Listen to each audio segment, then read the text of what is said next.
നമസ്കാരം, എല്ലാ കൂട്ടുകാർക്കും ലിച്ചാറ്റ്സിലേക്ക് സ്വാഗതം.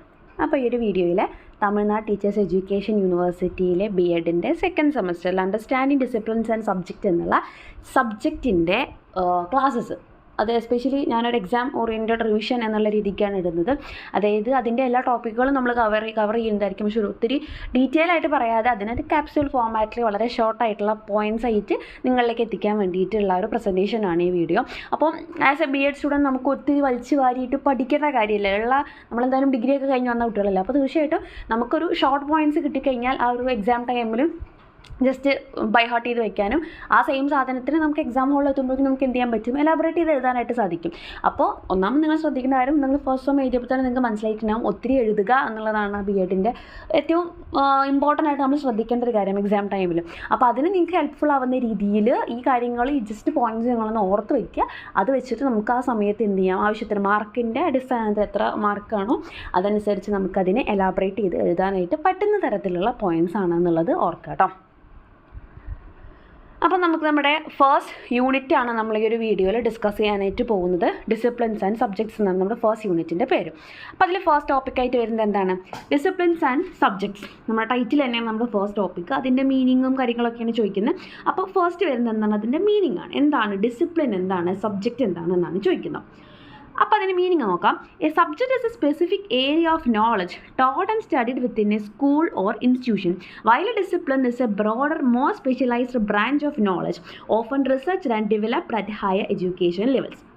അപ്പോൾ ഇതിനകത്ത് എന്താണ്, വളരെ സിമ്പിളായിട്ടുള്ള ചാപ്റ്ററാണ് കേട്ടോ. ഒത്തിരി നമുക്കറിയാവുന്ന കാര്യങ്ങളല്ല, ഒത്തിരി വലിയ നമുക്കറിയാത്ത വിഷയങ്ങളൊന്നും അതിനകത്ത് വരുന്നില്ല. അപ്പോൾ ഒരു സബ്ജക്റ്റ് എന്ന് പറഞ്ഞിട്ടുണ്ടെങ്കിൽ ഒരു സ്പെസിഫിക് ഏരിയ ഓഫ് നോളജാണ്. അതായത് ഒരു വലിയൊരു സംഭവത്തിൻ്റെ, വലിയൊരു നോളജിൻ്റെ ഒരു ചെറിയ ഏരിയയാണ് നമ്മൾ എന്ത് പറയുന്നത്, സബ്ജക്റ്റ് എന്നതുകൊണ്ട് ഉദ്ദേശിക്കുന്നത്. Taught and studied within A school or institution.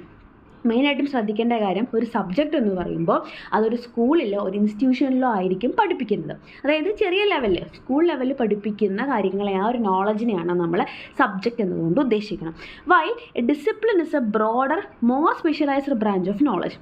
അതിൻ്റെ തന്നെ കുറച്ചുകൂടെ വിപുലീകരിച്ചിട്ടുള്ള, കുറച്ചുകൂടെ എലാബറേറ്റ് ചെയ്തിട്ടുള്ള, കുറച്ചുകൂടെ എന്താ പറയുക സ്പെഷ്യലൈസ്ഡ് ആയിട്ടുള്ള, അതേപോലെ ബ്രോഡർ ആയിട്ടുള്ള ബ്രാഞ്ചിനെയാണ് നമ്മൾ നോളജ്, അല്ലെങ്കിൽ ആ ഒരു നോളജിൻ്റെ സ്പെഷ്യലൈസ്ഡ് ആയിട്ടുള്ള ബ്രോഡർ ആയിട്ടുള്ള ആ ഒരു ബ്രാഞ്ചിനാണ് നമ്മൾ എന്ത് പറയുന്നത്, ഡിസിപ്ലിൻ എന്നതുകൊണ്ട് ഉദ്ദേശിക്കുന്നത്. Often researched and developed at higher education levels. ഇത് മെയിനായിട്ട് എവിടെ കാണുന്നത്, ഹയർ എഡ്യൂക്കേഷൻ ലെവൽ, നമുക്ക് യൂണിവേഴ്സിറ്റീസ്, കോളേജസ്, അങ്ങനെ ഒരു സ്കൂൾ കാലഘട്ടത്തിന് ശേഷം നമ്മൾ പഠിക്കുന്ന ആ ഒരു നോളജ്, അതിനുശേഷം നമ്മൾ അക്വയർ ചെയ്യുന്ന ആ ഒരു നോളജിനെയാണ് നമ്മൾ എന്ത് പറയുന്നത്, ഈ ഒരു ഡിസിപ്ലിൻ എന്നതുകൊണ്ട് ഉദ്ദേശിക്കുന്നത്. അപ്പോൾ രണ്ടിൻ്റെയും എന്താണ് എന്നുള്ള സംഭവം മനസ്സിലായിരിക്കും. എന്താണ് അതിന് മീനിങ് എന്നുള്ളത് ഇത്രേ ഉള്ളൂ. സ്കൂളിൽ പഠിപ്പിക്കുന്ന, അപ്പോൾ നമുക്ക് തന്നെ അറിയാം, ഇപ്പോൾ ഒരു ഇംഗ്ലീഷ് ആയിക്കോട്ടെ, കെമിസ്ട്രി ആയിക്കോട്ടെ, മാത്സ് ആയിക്കോട്ടെ, ഏത് ഫീൽഡ് ആയിക്കോട്ടെ, എന്താണോ നമ്മൾ ഒരു കോളേജ് ലെവലിൽ പഠിക്കുന്നത് അതിൻ്റെ ഒരു ഭാഗമല്ലേ നമ്മൾ തീർച്ചയായിട്ടും സ്കൂളിൽ പഠിക്കുന്നുള്ളൂ. അപ്പോൾ സ്കൂളിൽ പഠിക്കുന്ന അതേ സാധനത്തിനെ തന്നെ ഒന്നും കൂടെ വൈഡായിട്ട് പഠിപ്പിക്കുകയാണ് എന്ത് ചെയ്യുന്നത്, കോളേജ്. നമ്മൾ ആ ഒരു സ്പെഷ്യലൈസ് ഏതെങ്കിലും സ്കൂളിലാകുമ്പോൾ നമ്മൾ കെമിസ്ട്രി പഠിക്കണം, ഫിസിക്സ് പഠിക്കണം, മാത്സ് പഠിക്കണം, മലയാളം, ഇംഗ്ലീഷ് എല്ലാം പഠിക്കണം. അതിൻ്റെ തന്നെ +2 കഴിഞ്ഞാൽ നമ്മൾ എന്ത് ചെയ്യും, തീർച്ചയായിട്ടും അതിൽ ഏതെങ്കിലും ഒരു സബ്ജക്റ്റിൽ സ്പെഷ്യലൈസ് ചെയ്യാനായിട്ട് പോകും. അപ്പോൾ നമ്മൾ ഒരിക്കലും സ്കൂളിൽ പഠിച്ച ആ ഒരു ചെറിയ ചെറിയ ഭാഗം മാത്രമല്ല പഠിക്കുകയുള്ളൂ, അതിൻ്റെ തന്നെ ഒന്നും കൂടെ എക്സ്പാൻഡ് ചെയ്തിട്ടുള്ള വേർഷനാണ് നമ്മൾ പഠിക്കുക. അപ്പോൾ അതാണ് ഈ സബ്ജക്റ്റും ഡിസിപ്ലിനും എന്നുള്ളത് മനസ്സിലാക്കുക. Subjects R often the components that makeup A discipline. ഒരു ഡിസിപ്ലിൻ്റെ ഭാഗങ്ങളായിട്ടുള്ള, അല്ലെങ്കിൽ ഡിസിപ്ലിനെ നിർമ്മിക്കാൻ ആവശ്യമായിട്ടുള്ള ചെറിയ ചെറിയ കമ്പോണൻസ് ആണ് എന്ത്, സബ്ജക്റ്റിനകത്ത് നമുക്ക് കാണാനായിട്ട് സാധിക്കും. ഇനി നമുക്കതിൻ്റെ ഡെഫിനിഷൻ നോക്കാം. A discipline is a distinct branch of learning or knowledge often characterised by its own methods, concepts and research areas. സ്വന്തമായിട്ട് റിസർച്ച് ഏരിയാസും കോൺസെപ്റ്റുകളും സ്വന്തമായിട്ടുള്ള മെത്തേഡ്സും ഒക്കെ എന്താ പറയുക കയ്യിൽ വെച്ചുകൊണ്ട്, അല്ലെങ്കിൽ ഇതിൻ്റെ എല്ലാം ക്യാരക്ടറിസ്റ്റിക്സിൻ്റെ റിസൾട്ടായിട്ട് വരുന്ന ഒരു ഡിസ്റ്റിങ്ക്റ്റ് ബ്രാഞ്ച് ഓഫ് ലേണിങ്ങിന്, അല്ലെങ്കിൽ ഡിസ്റ്റിങ്ക്റ്റ് ബ്രാഞ്ച് ഓഫ് നോളജിനെയാണ് നമ്മൾ ഡിസിപ്ലിൻ എന്നതുകൊണ്ട് ഉദ്ദേശിക്കുന്നത്. A subject is A specific area of study within A curriculum. ഒരു കരിക്കുലത്തിലെ തന്നെ ഒരു ഭാഗം, ഒരു സ്പെസിഫിക് ഏരിയനെ മാത്രമാണ് എന്ത് പറയുന്നുള്ളൂ, സബ്ജക്റ്റ് എന്ന് പറയുന്നുള്ളൂ. Taught and learned mainly at the school. മെയിനായിട്ട് നമുക്ക് സ്കൂൾ ലെവലിലാണ് നമ്മൾ ഈ സബ്ജക്റ്റ് ബേസ്ഡ് ആയിട്ടുള്ള കാര്യങ്ങൾ, നോളജ് നമുക്ക് കിട്ടുന്നത്. അതേസമയം അതിൻ്റെ കോൺസെപ്റ്റ് നമുക്കിത് നോക്കാം. Disciplines involve specialised knowledge and skills for research and advanced study. ഡിസിപ്ലിനിൽ എന്ത് വരുന്നുണ്ട്, മെയിനായിട്ട് സ്പെഷ്യലൈസ്ഡ് നോളജ് ആൻഡ് സ്കില്ലുകളാണ് വരുന്നത്. ഒരു സ്കൂൾ ലെവലിൽ +2 വരെ പഠിച്ച് എല്ലാ സബ്ജക്റ്റിലും അത്യാവശ്യം ബേസിക് നോളജ് കിട്ടിയ ഒരാൾ ആ ഏതെങ്കിലും പർട്ടിക്കുലർ സബ്ജക്റ്റിൽ സ്കൂൾ ലെവൽ വരെ പഠിച്ച ഏതെങ്കിലും പെർട്ടിക്കുലർ സബ്ജക്റ്റിൽ സ്പെഷ്യലൈസ് ചെയ്യാൻ വേണ്ടി പോകുമ്പോൾ അവിടെ കിട്ടുന്ന സ്പെഷ്യലൈസ്ഡ് നോളജിനെയും സ്കില്ലുകളെയുമാണ് നമ്മൾ എന്ത് പറയുന്നത്, ഈ പറയുന്ന ഡിസിപ്ലിൻസ് എന്നതുകൊണ്ട് ഉദ്ദേശിക്കുന്നത്. Four research and advanced study, അവിടെ എന്തും വരുന്നുണ്ട്, റിസർച്ച് വരുന്നുണ്ട്, അഡ്വാൻസ്ഡ് സ്റ്റഡി വരുന്നുണ്ട്. ഇതെല്ലാം ചേർത്തിട്ടാണ് നമുക്ക് ഡിസിപ്ലിനകത്ത് കിട്ടുന്നത്. Subjects provide foundational knowledge. Subject മെയിനായിട്ടും എന്താ തരുന്നത്, ഫൗണ്ടേഷണൽ നോളജാണ്, ബേസിക് ആയിട്ട് അടിത്തറയാണ് നമുക്ക് തരുന്നത്. And awareness four broader understanding, ഭാവിയിൽ ഒന്നും കൂടെ എന്താ പറയുക എക്സ്പാൻഡ് ചെയ്ത് പഠിക്കാൻ വേണ്ടിയിട്ടുള്ളതിൻ്റെ ഒരു ബേസിക് ആയിട്ട് അല്ലെങ്കിൽ ഒരു അടിത്തറ പോലത്തെ ആ ഒരു എന്താ പറയുക നോളജ് ലെവലാണ് നമുക്ക് എവിടെ നിന്ന് കിട്ടുന്നത്, ഈ പറയുന്ന സബ്ജക്റ്റുകളിൽ നിന്നും കിട്ടുന്നത്. അപ്പോൾ ആ ഒരു ഡിഫറൻസ് ആ ഒരു രീതിക്ക് പഠിച്ചു എന്താണ് എന്താ സബ്ജക്റ്റിൻ്റെ കോൺസെപ്റ്റ് എന്താണ്, ഡിസിപ്ലിൻ്റെ കോൺസെപ്റ്റ് എന്താണ്, ഇതിൻ്റെ തന്നെ നമുക്ക് നമ്മുടേതായ രീതിയിൽ പല പല ലൈൻസ് ആയിട്ട് കൊടുക്കാം കേട്ടോ. അപ്പോൾ ഇത് നിങ്ങൾക്ക് ജസ്റ്റ് ഒരു എക്സാമ്പിൾ ആയിട്ട് നിങ്ങൾക്ക് കൺസിഡർ ചെയ്യാം. ഇതിനേക്കാൾ കൂടുതൽ നോട്ട്സ് നിങ്ങൾക്ക് വേണമെങ്കിൽ നിങ്ങൾ സെർച്ച് ചെയ്ത് നമുക്ക് ആ രീതിക്ക് നമുക്ക് എഴുതാവുന്ന നോട്ട്സ് പ്രിപ്പയർ ചെയ്തിട്ടൊക്കെ നമുക്ക് എക്സാമിന് എഴുതാവുന്നതായിട്ട്. ഇത് ജസ്റ്റ് നിങ്ങൾക്കൊരു ക്യാപ്സ്യൂൾ ഫോമാറ്റിൽ തരുന്നു എന്ന് മാത്രമേ ഉള്ളൂ. ഇനി നമ്മൾ അടുത്ത ടോപ്പിക്ക് വരുന്ന distinction between school subjects and academic discipline. ഇത് രണ്ടും തമ്മിലുള്ള ഡിസ്റ്റിങ്ഷൻ, വ്യത്യാസം നമ്മൾ താരതമ്യം ചെയ്യാന്ന് പറയില്ലേ, അങ്ങനെ പറയുന്നതാണ്. അപ്പോൾ നമ്മൾ ഏതൊക്കെ ബേസിസിൽ പറയാം, എയിംസ് വെച്ചിട്ട് പറയാം, നേച്ചർ ഓഫ് കോണ്ടന്റ് പറയാം, കരിക്കുലം പറയാം, അങ്ങനെ ഓരോന്നിൻ്റെയും ബേസിസ് വെച്ചിട്ട് ഓരോ കാര്യത്തിലും എങ്ങനെയാണ് സ്കൂൾ സബ്ജക്റ്റ്, എങ്ങനെയാണ് അക്കാഡമിക് ഡിസിപ്ലിൻ, അങ്ങനെയാണ് നമ്മൾ നോക്കുന്നത്. First aims of education. എഡ്യൂക്കേഷൻ്റെ എയിമിൻ്റെ കാര്യത്തിൽ, ലക്ഷ്യത്തിൻ്റെ കാര്യത്തിൽ എന്താണ് സ്കൂൾ സബ്ജക്റ്റിൻ്റെ ലക്ഷ്യം, അക്കാഡമിക് ഡിസിപ്ലിൻ്റെ ലക്ഷ്യം എന്നാണ് നോക്കുന്നത്. സ്കൂൾ സബ്ജക്റ്റിൽ എന്താ ചെയ്യുന്നത്, development of basic skills and awareness. Basic ആയിട്ട് ഒരു കുട്ടിക്ക് അല്ലെങ്കിൽ മനുഷ്യന് ഉണ്ടാവേണ്ടുന്ന സ്കില്ലുകളും അവയർനെസ്സുകളും കൊടുക്കുക. Development of A social citizen, അതേപോലെ തന്നെ സാമൂഹികമായിട്ട് ഇടപഴകുന്ന ഒരു വ്യക്തി എന്നുള്ള രീതിക്ക് ആവശ്യമായിട്ടുള്ള ഡെവലപ്മെൻറ്റ് ആ ഒരു കുട്ടിക്ക് കൊടുക്കുക. അതേപോലെ അക്കാഡമിക് ഡിസിപ്ലിൻ എന്താണ്, ഡെവലപ്മെൻറ്റ് ഓഫ് സ്പെഷ്യലൈസ്ഡ് നോളജ്. ഇപ്പോൾ ഓൾറെഡി സ്കൂൾ സബ്ജക്റ്റുകൾ പഠിച്ച് ഒരു ബേസിക് സ്കില്ലുകൾ കിട്ടിയ ഒരു വ്യക്തിക്കാണ് എന്ത് കിട്ടാൻ പോകുന്നത്, ഇനി അക്കാഡമിക് ഡിസിപ്ലിനോട്ട് കയറാൻ പോകുന്നത്. അപ്പോൾ അയാൾക്ക് ഇനി എന്തിൻ്റെ ആവശ്യമില്ല, ബേസിക് സ്കില്ലിനേക്കാൾ കൂടുതൽ ആവശ്യം അവിടെ എന്താണ്, സ്പെഷ്യലൈസ്ഡ് നോളജ്. അതുവരെ പഠിച്ചു വന്നതിൽ ഏതെങ്കിലും ഒരു പെർട്ടിക്കുലർ സബ്ജക്റ്റിൽ ഇനി അയാൾ എന്ത് ചെയ്യാൻ പോവാം, സ്പെഷ്യലൈസ് ചെയ്യാൻ വേണ്ടി പോവുകയാണ്. നമ്മൾ കോളേജിലൊക്കെ പോകുമ്പോൾ അങ്ങനെ ചെയ്യാം. അതായത് നമ്മൾ ഇംഗ്ലീഷും സയൻസും എല്ലാം പഠിക്കുന്നു, അതിന് ശേഷം നമ്മളൊരു ഡിഗ്രി കോഴ്സ് എടുക്കുകയാണെന്ന് പറയുമ്പോൾ BA ഇംഗ്ലീഷ് അല്ലെങ്കിൽ BA ഹിന്ദി അല്ലെങ്കിൽ BSc കെമിസ്ട്രി, അങ്ങനെ അതുവരെ പഠിച്ച ഏതെങ്കിലും ഒരു സബ്ജക്റ്റിനെ മെയിനായിട്ട് എടുത്തിട്ട് സ്പെഷ്യലൈസ് ചെയ്യാനാണ് നമ്മൾ അതിന് ശേഷം നോക്കുന്നത്. അപ്പോൾ ആ രീതിക്കാണ് നമ്മൾ ചെയ്യുന്നത്. അപ്പോൾ ഇവിടെ എന്താണ്, development of specialised knowledge and skill. അപ്പോൾ ഒരു എന്താ പറയുക അക്കാഡമിക് ഡിസിപ്ലിനോട്ട് വരുമ്പോഴേക്കും അവിടെ സ്പെഷ്യലൈസ്ഡ് നോളജിലാണ് ഡെവലപ്മെൻറ്റ് ചെയ്യാനായിട്ട് പോകുന്നത്. Development of scholars, researchers, academic specialist etcetera. അപ്പോൾ അവിടെ എന്താണ്, ഒരു സ്കോളർ ആവാൻ, ഒരു റിസർച്ചർ ആവാൻ, ഒരു അക്കാഡമിക്സിൽ അതേപോലത്തെ സ്പെഷ്യലിസ്റ്റ് ആവാൻ വേണ്ടിയിട്ട് അത്തരത്തിലുള്ള പല പല ഫീൽഡുകളിലേക്ക് അല്ലെങ്കിൽ ആ ഒരു രീതിയിലേക്കുള്ള ഒരു ഡെവലപ്മെൻ്റ് ആണ് നമ്മളിവിടെ എക്സ്പെക്ട് ചെയ്യുന്നത്. ഇനി നേച്ചർ ഓഫ് കോണ്ടൻറ്റ്, പഠിക്കുന്ന കോണ്ടൻറ്റിൻ്റെ ഒരു അകത്തുള്ള എന്തൊക്കെ കോണ്ടൻറ്റുകളാണ് എന്നതിനെക്കുറിച്ചാണ് നമ്മളിനി നോക്കുന്നത്. ഫസ്റ്റ് സ്കൂൾ സബ്ജക്റ്റിൽ സിമ്പിൾ ഐഡിയാസ് ഇൻഫോർമേഷൻ, സിമ്പിൾ ആയിട്ടുള്ള ഐഡിയാസ് ഇൻഫോർമേഷൻസ് ആണ് വരുന്നുള്ളൂ. അക്കാഡമിക് ഡിസിപ്ലിനിലോ കോംപ്ലക്സ് തിയറീസ് ഓഫ് എഡ്യൂക്കേറ്റേഴ്സ്, വലിയ വലിയ തിയറികളാണ് നമ്മൾ പഠിക്കുക. അപ്പോൾ ഇംഗ്ലീഷ് നമ്മൾ സ്കൂൾ ലെവലിൽ പഠിക്കുന്ന ഇംഗ്ലീഷ് അല്ല ഒരിക്കലും നമ്മൾ BA MA എടുക്കുന്ന സമയത്ത് പഠിക്കുക. അതേപോലെ സയൻസും മാത്സും എല്ലാം അങ്ങനെയായിരിക്കും അല്ലേ. അപ്പോൾ തീർച്ചയായിട്ടും ആ ഒരു വ്യത്യാസം നമുക്കവിടെ മനസ്സിലാവും. അപ്പോൾ ഒന്നും കൂടെ കോംപ്ലക്സ് തിയറീസ്, നല്ല നല്ല എഡ്യൂക്കേറ്റേഴ്സിൻ്റെ വലിയ വലിയ തിയറീസ് നമുക്ക് പഠിക്കാനായിട്ടുണ്ടാവും. ഇനി കരിക്കുലം, എങ്ങനെയാണ് കരിക്കുലം ഡെവലപ്പ് ചെയ്യുന്നത്, considering needs wants of learners. കുട്ടികളുടെ ആവശ്യം എന്താണെന്ന് നോക്കിയിട്ട് ആ പ്രായത്തിലുള്ള കുട്ടിക്ക് എന്താണ് ആവശ്യം എന്നത് നോക്കിയിട്ടാണ് കരിക്കുലം ഉണ്ടാക്കുന്നത്. Includes learner centred teaching methods. അപ്പോൾ അതുകൊണ്ട് തന്നെ കുട്ടികളെ ഒന്നും കൂടെ ബൂസ്റ്റ് ചെയ്യുന്ന ലേണർ സെൻറ്റേർഡ് മെത്തേഡ് ഒന്നും പറഞ്ഞു തരണ്ടല്ലോ, നമുക്ക് അറിയാവുന്ന കാര്യമല്ലോ. ലേണർ സെൻറ്റേർഡ് ആയിട്ടുള്ള കാര്യങ്ങളായിരിക്കും അതിൽ ചെയ്യുന്നത്. അതിൽ കുട്ടികൾക്ക് വേണ്ടുന്ന സ്കില്ലുകൾ അല്ലെങ്കിൽ നമുക്ക് അറിയില്ല എന്താ പറയുക PT പീരീഡ് പോലത്തെ കാര്യങ്ങളൊക്കെ നമ്മൾ അതിനകത്ത് ആഡ് ചെയ്തിട്ടായിരിക്കും ആ ഒരു കരിക്കുലം നമ്മൾ ഫോം ചെയ്യും. ഫുള്ള് പഠിക്കുക ആ ഒരു രീതിക്ക് മാത്രമായിരിക്കില്ല, കുട്ടികൾക്ക് എന്താണ് ആവശ്യം അതിലുള്ള എല്ലാ എന്താ പറയുക ഇൻഗ്രീഡിയൻസും ആഡ് ചെയ്തുകൊണ്ടായിരിക്കും നമ്മൾ കരിക്കുലം അവിടെ ഡെവലപ്പ് ചെയ്യുന്നത്. ഇൻ അക്കാഡമിക് ഡിസിപ്ലിൻ എത്തുന്ന സമയത്ത് contents R arranged for the development of different specialised skills at complex and wider levels.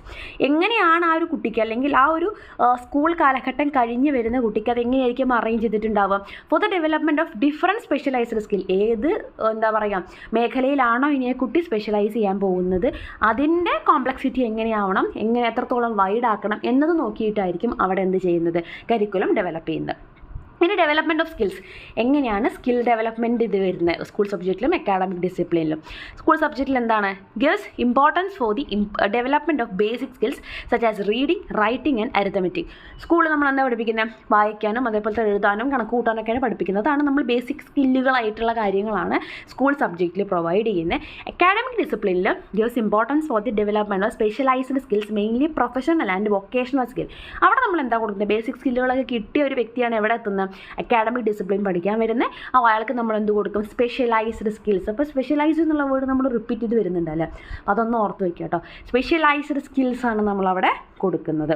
Mainly professional and vocational skill, ആ പഠിക്കുന്ന സ്പെഷ്യലൈസ് ചെയ്യുന്ന സബ്ജക്റ്റിന് ആവശ്യമായിട്ടുള്ള പ്രൊഫഷണലായിട്ടുള്ള സ്കില്ലുകൾ, അതേപോലെ തന്നെ വൊക്കേഷണൽ ആയിട്ടുള്ള സ്കില്ലുകളാണ് നമ്മൾ പ്രൊവൈഡ് ചെയ്യുന്നത്. ഇനി ഏരിയ ഓഫ് ഓപ്പറേഷൻ, ഏത് കാലഘട്ടത്തിൽ അല്ലെങ്കിൽ എന്താ പറയുക, എവിടെ നിന്നാണ്, ഏത് ഏരിയയിൽ നിന്നാണ് നമുക്ക് ഈ പറയുന്ന എന്താ പറയുക സ്കൂൾ സബ്ജക്റ്റും അക്കാഡമിക് ഡിസിപ്ലിനും കിട്ടുന്നത്. ഫസ്റ്റ് വൺ ഒബ്വിയസ്ലി എന്താണ്, ലിമിറ്റഡ് ടു സ്കൂളിൽ നിന്നാണ് നമുക്ക് കിട്ടുന്നത്. സെക്കൻഡ് വൺ എന്താണ്, for university and other higher എഡ്യൂക്കേഷനിലും യൂണിവേഴ്സിറ്റിയിൽ നിന്നൊക്കെയാണ് കിട്ടുന്നത്. പിന്നെ ഡെവലപ്മെൻറ്റൽ ഫേസസ്, ഏത് കാലഘട്ടത്തിൽ ഏത് തലത്തിലാണ് നമുക്കത് ഏത് ഡെവലപ്മെൻറ്റൽ ഫേസിലാണ് നമുക്കിത് കിട്ടുന്നത്, ഏത് തലത്തിൽ വെച്ചിട്ടാണ് നമുക്കിത് കിട്ടുന്നത്. School subjects comes first in the development of A person, ഒരു വ്യക്തിയുടെ ആദ്യത്തെ എന്താ പറയുക ഡെവലപ്മെൻറ്റൽ ഫേസിൽ, ആദ്യത്തെ ജീവിതത്തിൻ്റെ കാലഘട്ടത്തിൽ.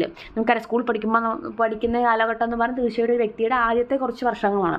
ആ ഒരു സമയത്താണ് ഡെവലപ്മെൻറ്റൽ ഫേസിലാണ് സ്കൂൾ സബ്ജക്റ്റുകൾ നമുക്ക് കിട്ടുന്നത്. Academic disciplines comes later in one's learning journey from school to university. സ്കൂളിൽ നിന്ന് യൂണിവേഴ്സിറ്റിയിലേക്ക് പോകുന്ന ആ ഒരു കാലഘട്ടത്തിൽ സെക്കൻഡ് പാർട്ടിൽ അല്ലെങ്കിൽ സ്കൂൾ കാലഘട്ടത്തിന് ശേഷമാണ് നമുക്ക് എന്ത് കിട്ടുന്നത്, അക്കാഡമിക് ഡിസിപ്ലിൻസ് നമുക്ക് കിട്ടുന്നത്. ഇത്രയാണ് ആ ഒരു ടോപ്പിക്കിൽ വരുന്നത്. ഇനി വരുന്നത് importance of the knowledge of disciplines and subjects. ഡിസിപ്ലിൻസിലും സബ്ജക്റ്റുകളിലും നമുക്ക് കിട്ടുന്ന അറിവിൻ്റെ ഇമ്പോർട്ടൻസ്. രണ്ടിലും കിട്ടുന്ന അറിവിന് എന്താ പറയുക അതിൻ്റേതായിട്ടുള്ള ഇമ്പോർട്ടൻസ് ഉണ്ട്. അത് നമുക്ക് കോമൺ ആയിട്ട് നമുക്ക് പറയുകയാണെങ്കിൽ ഒന്നെന്താണ്, അക്കാഡമിക് ക്ലാരിറ്റി. നമ്മൾ ആ പഠിക്കുന്ന അക്കാഡമിക് ഇയറിലെ കാര്യങ്ങൾക്ക് ക്ലാരിറ്റി കൊണ്ടുവരാൻ ഈ പറയുന്ന ഡിസിപ്ലിൻസിൻ്റെയും സബ്ജക്റ്റിൻ്റെയും നോളജ് നമ്മളെ ഹെൽപ്പ് ചെയ്യും. Understanding the distinctions helps navigate complex academic landscapes. നമ്മുടെ അക്കാഡമിക് എന്താ പറയുക ലൈഫിൽ വരുന്ന കാര്യങ്ങൾ കോംപ്ലക്സ് ആയിക്കോട്ടെ എങ്ങനത്തെ ആയിക്കോട്ടെ അതിനെ ഒന്നും കൂടെ നല്ല രീതിയിൽ അണ്ടർസ്റ്റാൻഡ് ചെയ്തെടുക്കാൻ നമുക്ക് ആ ഒരു നോളജ് ഹെൽപ്ഫുള്ളാണ്. പിന്നെ specialisation, recognising specific subjects within disciplines enables deeper expertise. ഓരോ എന്താ പറയുക ഡിസിപ്ലിൻ്റെയും അകത്ത് വരുന്ന സബ്ജക്റ്റുകൾ എന്താണെന്ന് കറക്റ്റായിട്ട് പഠിച്ച് നമുക്ക് ഏതാണോ ചേരുന്നത് എന്ന് നമുക്ക് വീട്ടിൽ തിരഞ്ഞെടുക്കാനായിട്ട് സാധിക്കുന്നത്, ആ ഒരു ഫീൽഡിലേക്ക് തിരിയാൻ വേണ്ടിയിട്ട് നമ്മളെ സഹായിക്കുന്നുണ്ട്.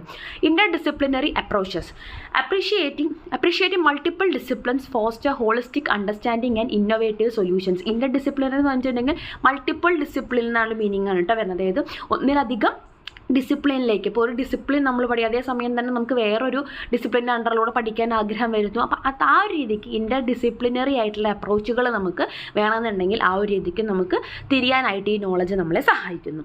ഇനി research and enquiry, identify relevant disciplines and subjects guides research design and methodology. നമ്മുടെ ഓരോ എന്താ പറയുക റെലവൻ്റ് ആയിട്ടുള്ള ഡിസിപ്ലിൻസിനെ ഐഡൻറ്റിഫൈ ചെയ്യാനും അതേപോലെ തന്നെ സബ്ജക്റ്റുകളിലൊക്കെ എന്ത് ചെയ്യാനും റിസർച്ച് ഡിസൈനും മെത്തഡോളജിയൊക്കെ എന്താ പറയുക അതിലേക്ക് ഗൈഡ് ചെയ്യാനൊക്കെ നമ്മളെ സഹായിക്കും. അതായത് ഓരോ വിഷയത്തിലേക്ക് നമുക്ക് റിസർച്ച് ചെയ്യണമെങ്കിൽ നമ്മൾ ആദ്യം ഈ പറഞ്ഞ എന്താ പറയുക സ്കൂൾ സബ്ജക്റ്റുകൾ പഠിച്ച് പിന്നെ ഡിസിപ്ലിനോട്ട് പോയി എന്നിട്ട് നമ്മുടെ ഏത് മേഖലയിലാണ് നമുക്ക് ആ ഒരു പ്രാവീണ്യം തെളിയിക്കാൻ പറ്റുന്നത് നോക്കി അതിലേക്ക് നമുക്ക് റിസർച്ചും ഇൻക്വയറി ഒക്കെ ചെയ്യാനായിട്ട് നമ്മളെ ഹെൽപ്പ് ചെയ്യുന്നുണ്ട്. ഇനി എഫക്റ്റീവ് കമ്മ്യൂണിക്കേഷൻ, അത് ഇമ്പോർട്ടൻ്റ് ആയിട്ടുള്ള പോയിൻ്റാണ്. Clarity on disciplines and subjects facilitates precise communication among experts and non experts. Experts ആയിട്ടുള്ള അല്ലെങ്കിൽ അല്ലാത്ത ആളുകളുടെ ഇടയിൽ നല്ല രീതിയിൽ കമ്മ്യൂണിക്കേറ്റ് ചെയ്യാനും ഈ പറയുന്ന ഡിസിപ്ലിൻ്റെയും സബ്ജക്റ്റിൻ്റെയും നോളജ് നമ്മളെ ഹെൽപ്പ് ചെയ്യുന്നുണ്ട്. ഇത് കുറച്ച് പോയിൻറ്റ്സ് മാത്രമാണ്. നിങ്ങൾക്ക് കൂടുതൽ പോയിൻറ്റ്സ് എന്താ പറയുക പഠിക്കണമെങ്കിൽ അങ്ങനെ പഠിക്കാം, അല്ലെങ്കിൽ ഈ ഓരോ പോയിന്റിനെയും നമുക്ക് എലാബറേറ്റ് ചെയ്ത് എഴുതണമെങ്കിൽ അങ്ങനെ എഴുതാം, എങ്ങനെ വേണമെങ്കിലും നമുക്ക് എഴുതാം കേട്ടോ. ഇനി need and importance of studying school subject പഠിക്കുന്നതിൻ്റെ നീഡ്, അതേപോലെ എന്താണ് ആവശ്യം അല്ലെങ്കിൽ എന്താണ് പ്രാധാന്യം. Building a strong academic foundation, ഇതൊക്കെ നമ്മൾ ഓൾറെഡി ഇപ്പോൾ പറഞ്ഞ പോയിന്റ്സ് തന്നെ കേട്ടോ. സ്ട്രോങ് ആയിട്ട് അക്കാഡമിക് ഫൗണ്ടേഷൻ ഒരു എന്താ പറയുക അടിത്തറ പാകി കൊടുക്കുക. Developing critical thinking and problem solving skill, critical തിങ്കിങ്ങിനും അതേപോലെ തന്നെ പ്രോബ്ലം സോൾവിങ് സ്കില്ലുകളൊക്കെ ഡെവലപ്പ് ചെയ്തെടുക്കുക. Enhancing communication and cultural awareness, communicate ചെയ്യാനുള്ള കഴിവും അതേപോലെ തന്നെ കൾച്ചറൽ അവയർനെസ്, നമ്മുടെ ചുറ്റുമുള്ള സംസ്കാരത്തിൻ്റെയും സമൂഹത്തിനെയൊക്കെ പഠിക്കാനുള്ള ഒരു കഴിവ്. ഓപ്പണിംഗ് അപ്പ് കരിയർ ഓപ്പർച്യൂണിറ്റീസ്, ഭാവിയിൽ കരിയറിലേക്ക് പുതിയ ഓപ്പർച്യൂണിറ്റീസ് കിട്ടാൻ വേണ്ടിയിട്ടുള്ള മാർഗ്ഗങ്ങൾ. Fostering personal growth and life long learning. നമ്മുടെ ആ ഒരു പേഴ്സണൽ ഗ്രോത്തിന് നമ്മളെ സഹായിക്കുന്നുണ്ട്. അതേപോലെ തന്നെ ലൈഫ് ലോങ് ലേണിങ്ങിലേക്ക് നമ്മളതിനെ എന്ത് ചെയ്യുന്നുണ്ട്, ഒരു ആദ്യ പടിയായിട്ട് നമുക്ക് കൺസിഡർ ചെയ്യാവുന്നതാണ്. ഇത് ഈ പറഞ്ഞ പോലെ കുറച്ച് പോയിൻറ്റ്സ് ആണ്. നിങ്ങൾക്ക് ഇതിനെ എക്സ്പാൻഡ് ചെയ്യണമെങ്കിൽ അങ്ങനെ ചെയ്യാം, കൂടുതൽ പോയിൻറ്റ്സ് ആക്കി എഴുതണമെങ്കിൽ അങ്ങനെ ചെയ്യാം കേട്ടോ. ഇനി കരിക്കുലം കോണ്ടൻറ്റ് എന്താണെന്ന് നോക്കാം. കരിക്കുലം കോണ്ടൻറ്റ് എന്നുകൊണ്ട് എന്താണ് ഉദ്ദേശിക്കുന്നത്, അതിൻ്റെ മീനിങ് ഫസ്റ്റ് നോക്കാം. Curriculum content refers to the knowledge, skills and values that students are expected to learn and master in a particular subject or course. അതായത് ഒരു സബ്ജക്റ്റിൽ അല്ലെങ്കിൽ ഒരു കോഴ്സിൽ ഒരു ഒരു ഒരു വർഷത്തേക്ക് അല്ലെങ്കിൽ ആ ഒരു എന്താണോ കോഴ്സിൻ്റെ കാലയളവ്, 2 വർഷമോ 3 വർഷം എന്താണോ, നമ്മൾ സ്കൂളൊക്കെ ആണെങ്കിൽ നമ്മൾ 6ാം ക്ലാസ് 7ാം ക്ലാസ് അങ്ങനെ ഓരോ വർഷത്തേക്കായിരിക്കും. അതേസമയം ഡിഗ്രി ഒക്കെ ആകുമ്പോഴേക്കും നമ്മൾ എന്താണ് 3 വർഷത്തേക്കുള്ളത്, PG ഒക്കെ ആകുമ്പോൾ 2 വർഷത്തേക്ക് അങ്ങനെയല്ല നമ്മൾ ചെയ്തിരുന്നത്. അപ്പോൾ അത്തരത്തിൽ ആ ഒരു കോഴ്സിൻ്റെ അല്ലെങ്കിൽ ആ ഒരു സബ്ജക്റ്റിൻ്റെ ഡ്യൂറേഷൻ, ആ ഒരു കാലയളവിൽ ആ കാലപരിധിക്കുള്ളിൽ പാസ്സായി പുറത്തിറങ്ങുന്ന ആ ഒരു കുട്ടിക്ക് ആവശ്യമായിട്ടുള്ള അല്ലെങ്കിൽ അവൻ നേടിയെടുക്കേണ്ട അല്ലെങ്കിൽ അവൾ നേടിയെടുക്കേണ്ട നോളജ് എന്താണ്, സ്കില്ലുകൾ എന്തൊക്കെയാണ്, വാല്യൂസ് എന്തൊക്കെയാണ്, അതിൻ്റെ എല്ലാം കൂടെ ചേർന്നിട്ടുള്ള ഒരു ആകെ തുകയായിട്ടുള്ള സംഭവത്തിനാണ് നമ്മൾ ഈ കരിക്കുലം കോണ്ടൻറ്റ് എന്നതുകൊണ്ട് ഉദ്ദേശിക്കുന്നത്. ഞാൻ ഡെഫിനിഷൻ നോക്കാം. It encompasses the specific topics, concepts and learning objectives that are taught and assessed in education setting. ആ ഒരു എഡ്യൂക്കേഷണൽ സെറ്റിങ്ങിൽ ആ ഒരു കുട്ടി പഠിക്കേണ്ടുന്ന സ്പെസിഫിക് ആയിട്ടുള്ള ടോപ്പിക്കുകൾ, കോൺസെപ്റ്റുകൾ, ലേണിംഗ് ഒബ്ജക്റ്റീവ്സ്. അതിൽ ജസ്റ്റ് ടെക്സ്റ്റ് ബുക്കിലെ കോണ്ടൻറ്റ് മാത്രമല്ല കേട്ടോ പറയണം. എന്തൊക്കെ സ്കില്ലുകളാണോ, എന്തൊക്കെ ഒബ്ജക്റ്റീവ്സ് ആണോ ആ കുട്ടി സാറ്റിസ്ഫൈ ചെയ്യേണ്ടത്, അതെല്ലാം അതിനകത്ത് ഇൻക്ലൂഡഡ് ആണ്. ഇനി ഇമ്പോർട്ടൻസ്, അതിൻ്റെ ഇമ്പോർട്ടൻസ് എന്താണ്, കരിക്കുലം കോണ്ടൻറ്റിൻ്റെ ഇമ്പോർട്ടൻസ് എന്താണെന്ന് നോക്കാം. Academic foundation provides students with a solid foundation in various subjects. കറക്റ്റായിട്ടൊരു ഫൗണ്ടേഷൻ കൊടുക്കാൻ വേണ്ടി സഹായിക്കുന്നു. Skill development help student develop critical thinking, problem solving and communication skill. കുട്ടിക്ക് ക്രിട്ടിക്കൽ തിങ്കിങ്ങും പ്രോബ്ലം സോൾവിങ്ങും കമ്മ്യൂണിക്കേഷൻ സ്കില്ലും ഒക്കെ എന്താ പറയുക എൻഹാൻസ് ചെയ്യാനായിട്ട് ഹെൽപ്പ് ചെയ്യുന്നു. പ്രിപ്പറേഷൻ ഫോർ ഫ്യൂച്ചർ, ഭാവിയിലേക്കുള്ള ഒരു പ്രിപ്പറേഷനായിട്ട് നമുക്കതിനെ കാണാം. Prepare students for further education, careers and personal growth. Standardisation ensures consistency and standards in education. അപ്പോൾ ഒരു സ്റ്റാൻഡേർഡ്, അതായത് ഇത്ര സമയത്തിനുള്ളിൽ ഇന്ന സംഭവങ്ങൾ ആ കുട്ടി ചെയ്ത് തീർക്കണമെന്ന് പറയുമ്പോൾ തന്നെ നമുക്ക് അവിടെ എന്ത് വരികയാണ്, ഒരു സ്ഥിരത വരികയാണ് ആ ഒരു പഠനത്തിൻ്റെ കാര്യത്തിൽ. ഇനി relevance reflects the needs and values of society, making education relevant and meaningful. എഡ്യൂക്കേഷനെ കുറച്ചും കൂടെ എന്താ പറയുക റെലവൻ്റ് ആക്കുക, കുറച്ചും കൂടെ മീനിങ് ഫുൾ ആക്കുക.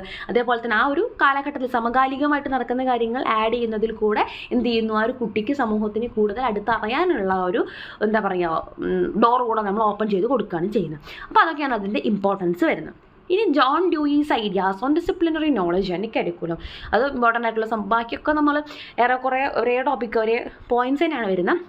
ഇത് കുറച്ചും കൂടെ ഡീറ്റെയിൽ ആയിട്ട് ഒന്നും കൂടെ അതായിട്ട് പഠിക്കാൻ സെപ്പറേറ്റ് ആയിട്ട് പഠിക്കേണ്ട ഒരു ടോപ്പിക്കാണ് ജോൺ ഡ്യൂയിയുടെ ideas on disciplinary knowledge and curriculum. Disciplinary നോളജിലും കരിക്കുലത്തിനെയും കുറിച്ച് ജോൺ ഡ്യൂയിയുടെ ഐഡിയാസാണ് ചോദിക്കുന്നത്. John Dewey's ideas on disciplinary knowledge and curriculum emphasise the importance of integrating subjects to reflect real world issues. അതായത് അദ്ദേഹം പറയുന്നത് എന്താണെന്ന് വെച്ചാൽ നമ്മൾ ജസ്റ്റ് കുറേ സബ്ജക്റ്റ് പഠിപ്പിക്കുക, കുറേ പുസ്തകം പഠിപ്പിക്കുക അങ്ങനെയല്ല.